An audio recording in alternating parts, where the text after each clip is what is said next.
राधे राधे महाराज जी। बताइए, बंगाल के चुनाव के नतीजे आ चुके हैं और उस पर आप क्या कहना चाहेंगे, क्योंकि बीजेपी की बहुमत से जीत हुई है।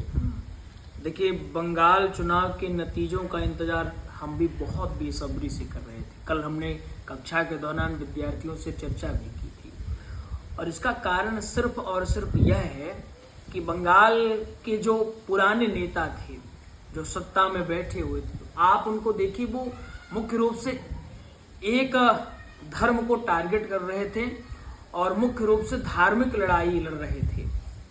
वो भेदभाव जो बंगाल की जनता है बहुत दिनों से सह रही थी और उसी का कारण है कि इस बार खूब वोट भी हुआ है। इस बार बहुत सारे लोग घर से निकल करके मतदान किए हैं और जब ज्यादा मतदान होता है तो इसका मतलब यह है कि जनता अब चाह रही है कि भैया मैंने तुमको बहुत झेल लिया, अब सरकार चेंज होनी चाहिए। बिल्कुल। तो बीजेपी की शानदार जीत हुई है। मैं बहुत बहुत बधाई देता हूं कि जो राम जी को लाए हैं उनकी जीत हुई है और हमें पूर्ण आशा है कि राम राज्य वहां पर स्थापित होगा। राम राज्य का अर्थ यह नहीं है कि केवल एक विशेष धर्म का सम्मान हो। राम राज्य का अर्थ यह है कि राम राज्य में किसी को किसी प्रकार का कोई कष्ट ही नहीं है, सभी लोग प्रसन्न हैं, सभी लोगों को रोजगार मिला हुआ है, अपनी अपनी जीविका में लगे हुए हैं। तो मैं पुनः बधाई देता हूं माननीय श्री प्रधानमंत्री जी को। जो वहां के मुख्यमंत्री बनेंगे उन्हें भी साधुवाद देते हैं